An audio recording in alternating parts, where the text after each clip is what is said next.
Diagnostic test.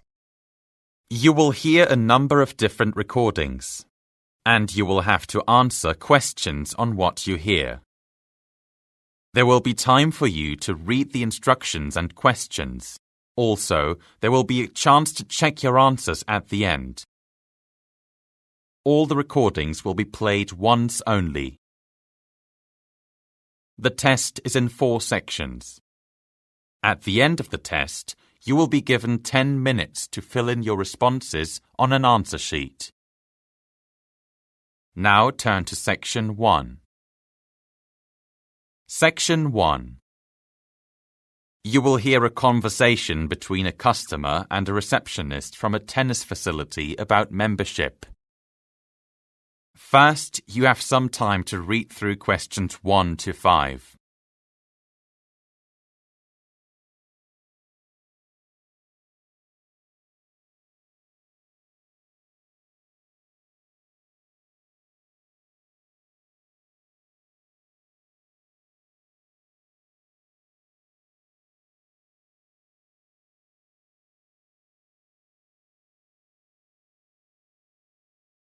You will see that there is an example that has been done for you.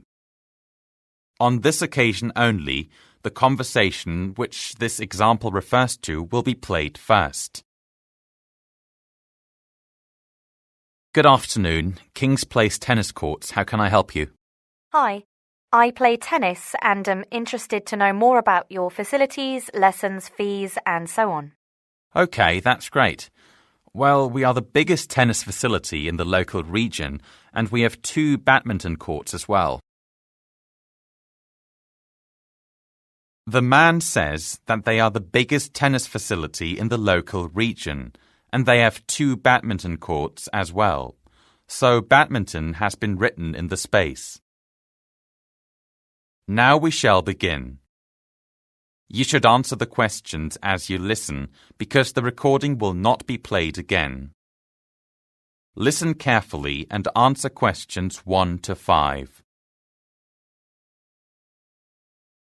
Good afternoon, King's Place Tennis Courts. How can I help you? Hi, I play tennis and am interested to know more about your facilities, lessons, fees, and so on. Okay, that's great.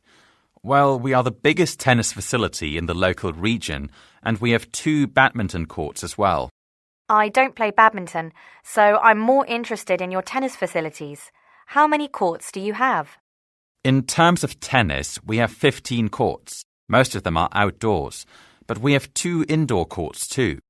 We also have a few machines for practicing returns and a device for measuring the speed of your serve.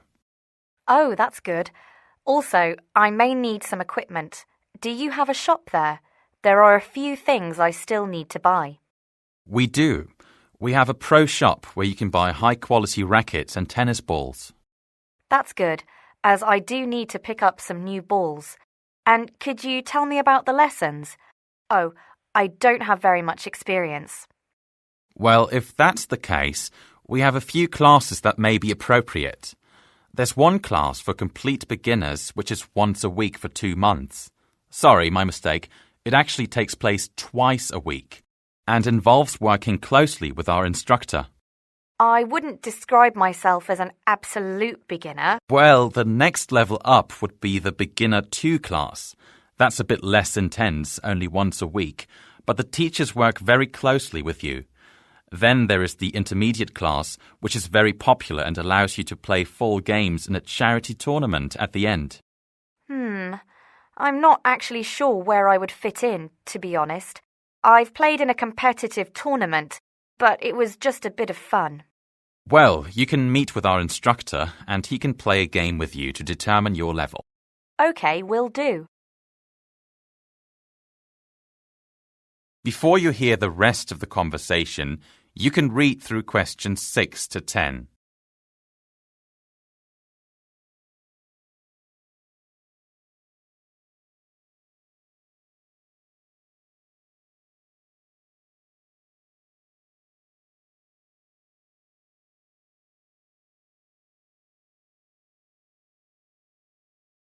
Now listen and answer questions 6 to 10. Now, what kind of membership are you interested in? What's on offer? I want to play often, as I'm semi-retired and looking for a way to keep fit. Our most comprehensive package may suit you then, as it includes unlimited access to all facilities and priority bookings for tennis courts, while everyone else has to join a queue. You also get discounts on products in the pro shop and on tennis lessons. Well, that does sound good. How much does that package cost? That would be £130 per month, but since you are joining for the first time, we can offer you £10 off to make it £120, and we can bring it down to £100 if you have a friend join. Wonderful! Although I don't have anyone I can think of to invite, so I'm still not sure I could afford that option. What are the cheaper packages? I would recommend the learner package. With this, you will get access to all the tennis courts, but you have to pay extra to use the machines. You can use the changing rooms and the pro shop, of course, and you will also get 10% off the classes, all for only £90 per month. OK. Well, let's go for the learner package. Great. And when would you like to come down for your trial with our instructor? Would today work? Let me see. No, our instructor is fully booked today. How about tomorrow at 11 a.m? Can't do 11. It would have to be 12 at the earliest. OK, we can fit you in then, so just call back to confirm once you know for sure. Of course. You can ask for me, Daniel Elliott. When you come tomorrow, please bring some form of ID and... That is the end of section 1. You now have half a minute to check your answers.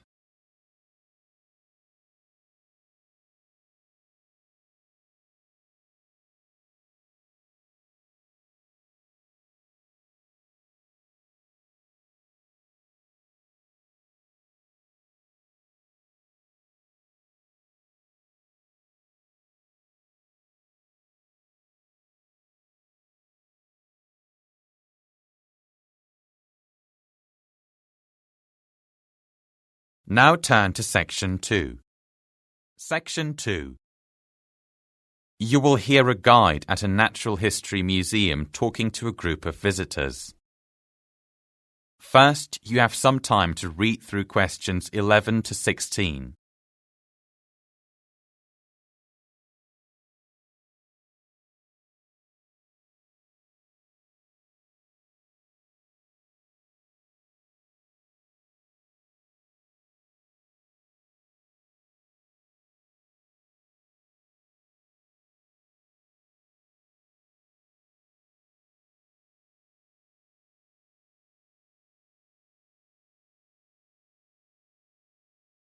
Now listen carefully and answer questions 11 to 16.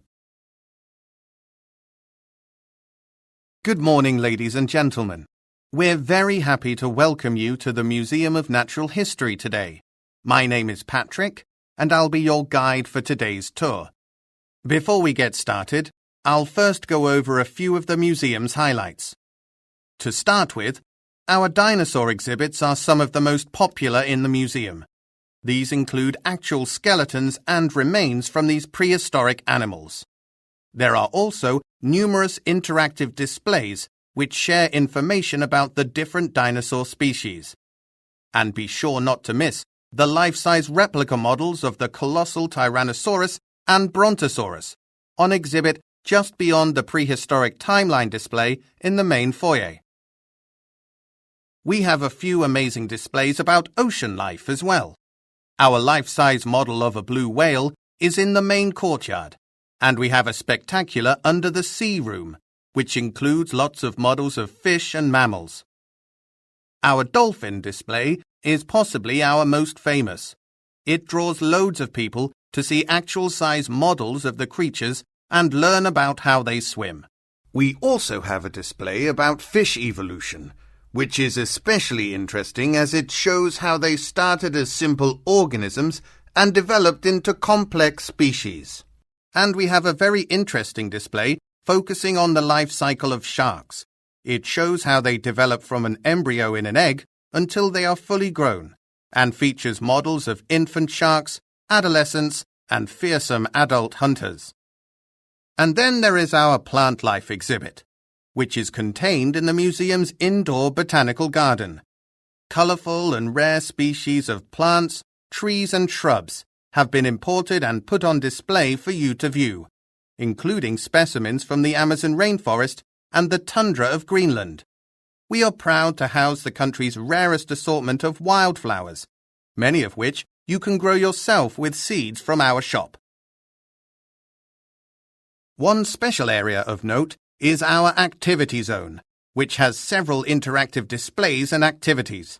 You can watch a short film on the evolution of our human ancestors, showing how we evolved through time. And also check out our stage area, which hosts a variety of interesting presentations, demonstrations and talks throughout the day. In addition, visit our 3D planetarium, where you can view incredible images of the stars and universe. Before you hear the rest of the talk, you can read through questions 17 to 20.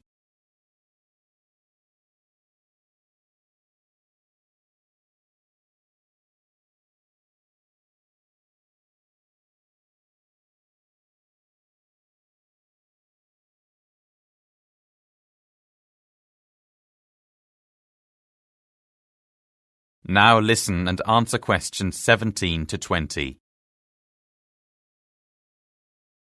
Now, I'd like to tell you a bit about the building before we get started. Where we're standing now is right outside the ground floor lobby, where you are welcome to purchase tickets for any of our special exhibits taking place today. The ticket counter is just to the right as you come in the main entrance. Opposite the ticket counter, across the foyer, is the information center. You can go there if you have any questions. All of the exhibits and displays are located on the first and second floors of the museum, but we have a few other facilities situated on the ground floor here. While food and drink are not permitted in the exhibit areas, there is a cafe on this floor. Just go straight through the main entrance, turn right down the corridor, and it's on your left. If you want to leave your coats or other belongings somewhere while you look around the museum, you can visit the cloakroom, which is between the cafe and the ticket counter.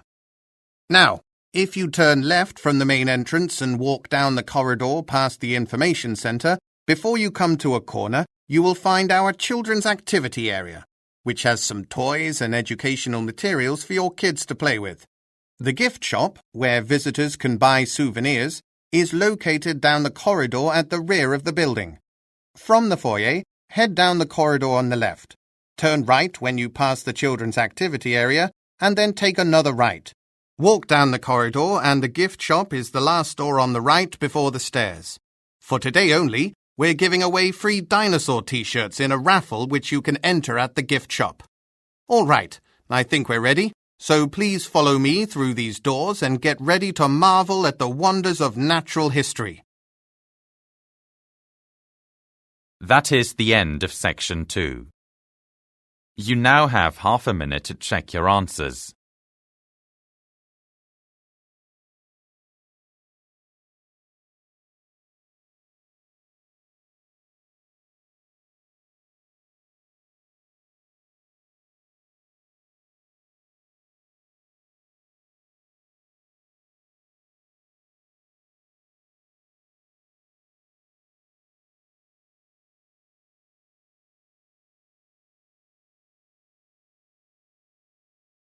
Now turn to Section 3.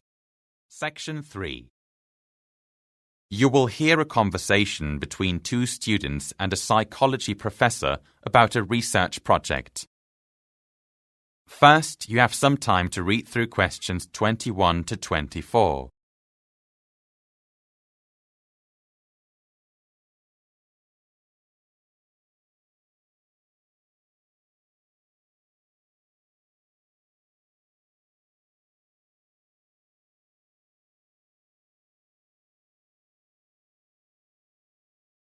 Now listen carefully and answer questions 21 to 24.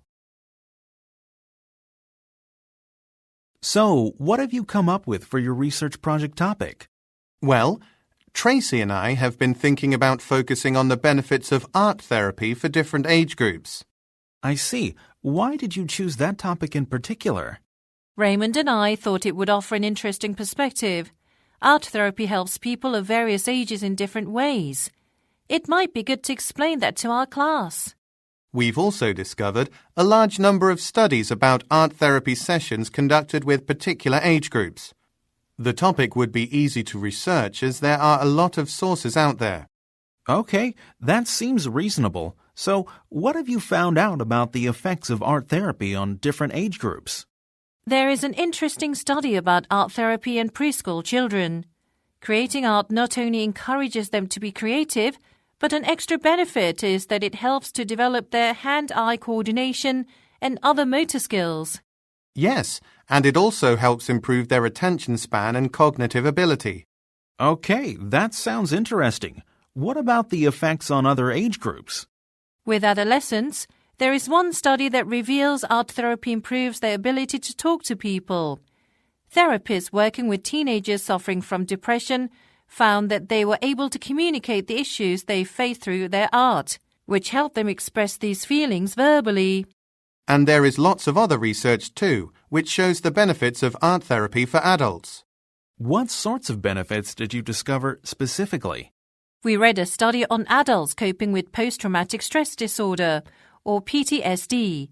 These people had all dealt with a serious trauma, and art therapy was a significant part of their healing process.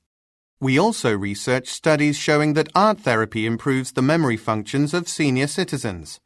If I remember correctly, doing artwork requires the use of both sides of the brain, which improves both short and long-term memory.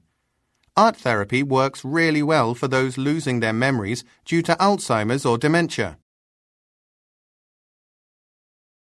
Before you hear the rest of the discussion, you can read through questions 25 to 30.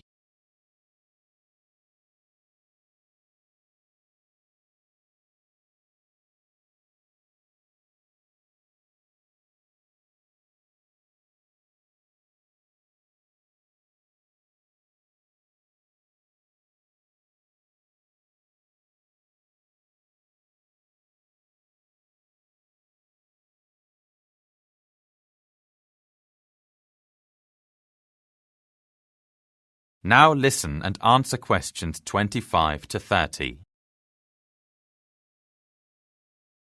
That's all excellent. It sounds like you're off to a good start. How are you collecting your data? Mostly online journals and websites. However, I have scheduled some interviews with a few psychologists to find out from them what they consider to be the greatest benefits of art therapy for their patients. Excellent. It's important to get the perspective of art therapy practitioners, and you'll get lots of practical information conducting the interviews as well. I think you will have a wide range of materials available for your project. Now, do you have any concerns so far? It seems like there will be a lot of material to cover if we include data about each age group. I'm not sure we'll be able to fit everything in considering the time we have left. That is quite true. In that case, there are some ways to narrow down your research. For example, you may wish to compare the benefits of art therapy for preschool children to those experienced by senior citizens, because the therapies provided to both age groups are fairly similar. You mean in terms of the activities they do? Yes. Often, preschoolers and seniors are given sketchbooks and asked to draw how they feel that day. The younger patients take to drawing very quickly, but the older ones can be reluctant and often struggle to come up with ideas. They are more likely to produce abstract expressions of how they feel, whereas preschoolers will often draw things they see around them. Oh, yes. I also found that both age brackets participated in a lot of group therapy sessions, and the benefits were similar for patients from both groups. The sessions included interacting socially with peers, which in both cases stimulated better thought processing. That's an excellent point to include. And another method that is being used more frequently with both these age groups is art therapy sessions that incorporate music. Several studies have been done on that, and the results are very interesting. Oh, I've heard about that. There are several ways music is used. One involves patients drawing or painting how the melody makes them feel. and it can be a very effective means of getting rid of tension. Yes, we should definitely look into that technique, Tracy. Well, then let's look into the existing research on art therapy using music and start compiling some data. Great! It sounds like you're headed in the right direction. So we should try to schedule our next... That is the end of section 3. You now have half a minute to check your answers.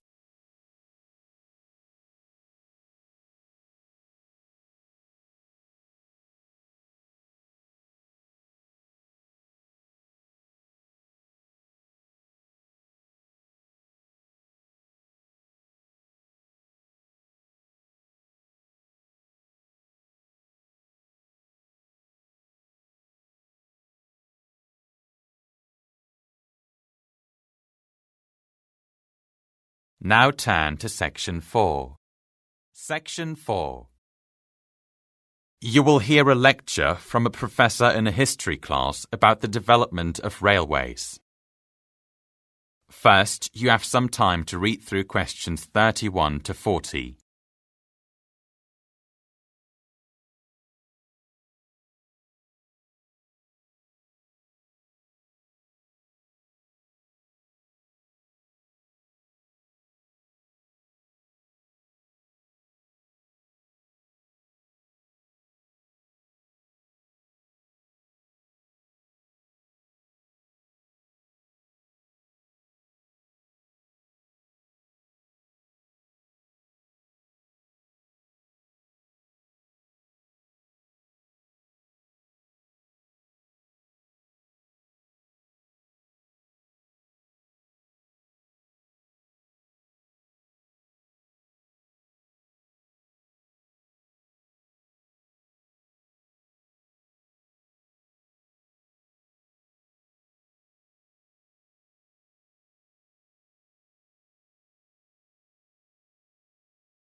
Now listen carefully and answer questions 31 to 40. Last time, I briefly introduced our next topic, which is the development of locomotives and their effect on history. We looked at the invention of the first locomotive by Richard Trevithick in 1804 in Wales, and I explained the basic concepts and designs of the first locomotives. Today, I'd like to move ahead and discuss the development of trains and railway systems thereafter. Trevithick's locomotive was not a financial success, unfortunately, but there was modest development of small rail systems in Great Britain after that. However, it wasn't until the early 1830s that large-scale railway construction began. And this was mainly due to industrialization sweeping across Great Britain, which increased demand for faster and cheaper transport. Centers of industry which contained new factories needed connections to port cities, where manufactured products could be shipped abroad. Likewise, raw materials needed to be sent to manufacturing plants. And it wasn't just in the UK that railways were being built, but all around the world, and this caused international trade to grow at a rapid rate. The mid-1800s saw an explosion of railway construction on large land masses. Continental Europe was also seeing an explosion of train rails because of the demand of industrialization. Rail transport spread around the globe quickly, notably in North America. In the US, some rail projects began in the early 1800s, but it was not until the Baltimore and Ohio Railroad in 1828 that a railroad fully connected cities in an entire region. It was also the first railway to be totally open to the public, rather than for a limited clientele. Canada also joined in and began building railways extensively in the 1850s.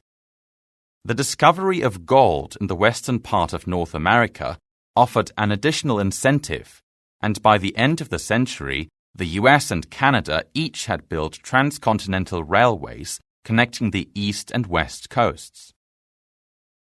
In the 20th century, there were several historic occasions that affected railway construction. Most early trains ran by coal-powered steam engines. But in 1912, the first diesel-fueled engine was introduced, which allowed for larger weights to be transported at faster speeds than ever. Long-distance land trips, which had previously taken weeks or even months, could now be accomplished in just a matter of days. Railway construction continued at a fast rate, as demand was growing for both commercial transport and passenger transit. The occurrence of World War I and World War II slowed down the growth of railway systems a bit, as often they were military targets and required reconstruction after being destroyed or damaged during battles. But another period of rapid growth occurred in the 1950s, as Europe and other parts of the world rebuilt following the aftermath of World War II. Following that, trains were the most popular method of land transportation until usage of automobiles and aircrafts became more widespread and popular.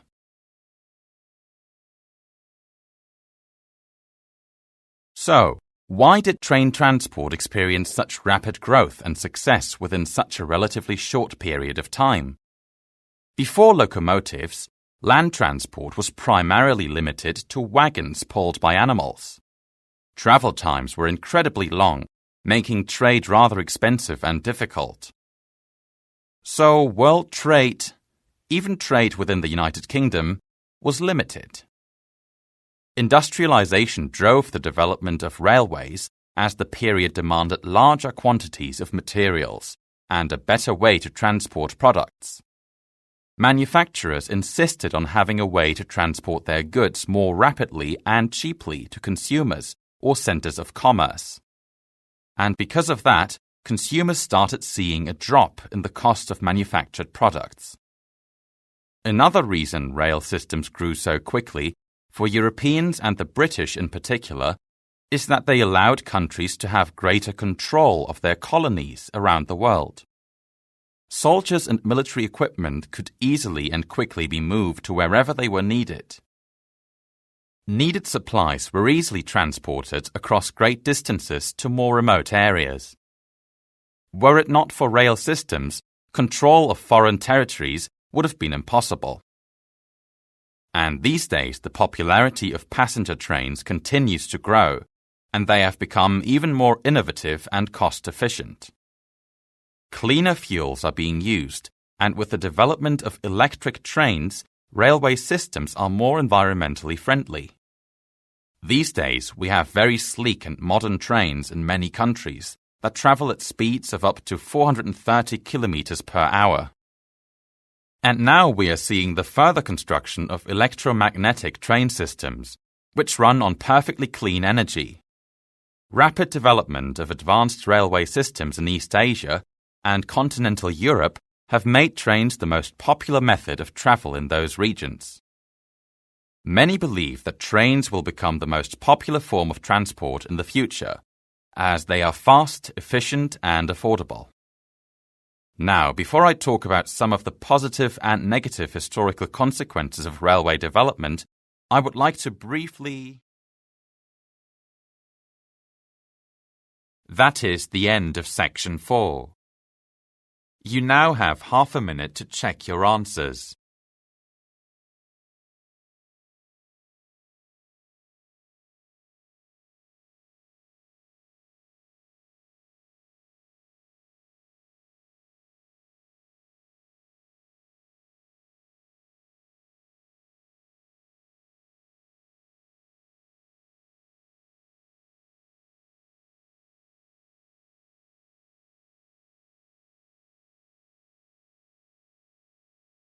That is the end of the listening test.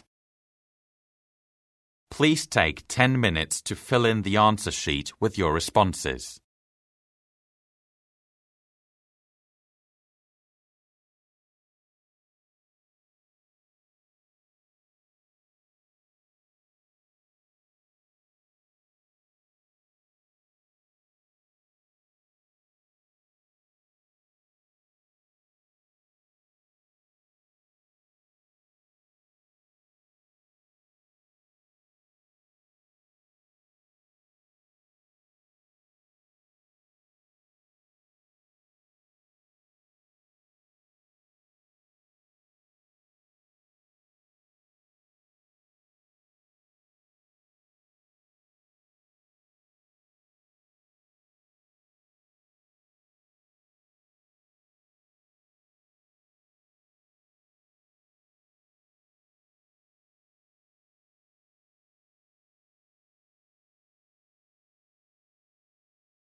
You now have 2 minutes left.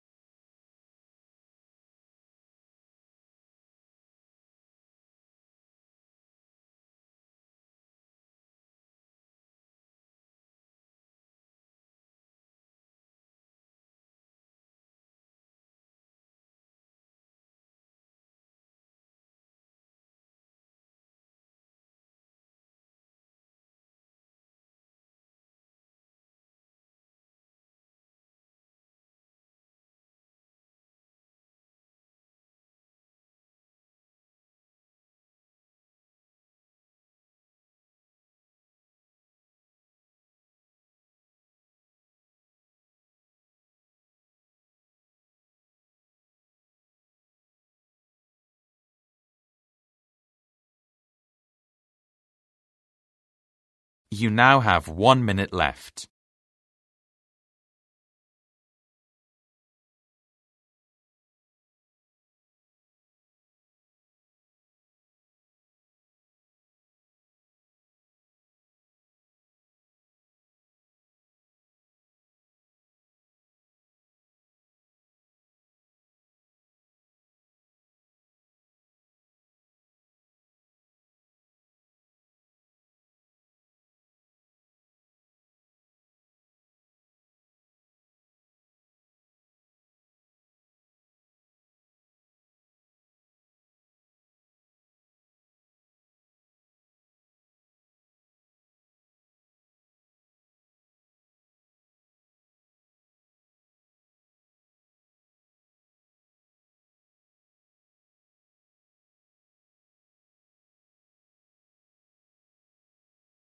You can now stop and wait while the question booklet is collected.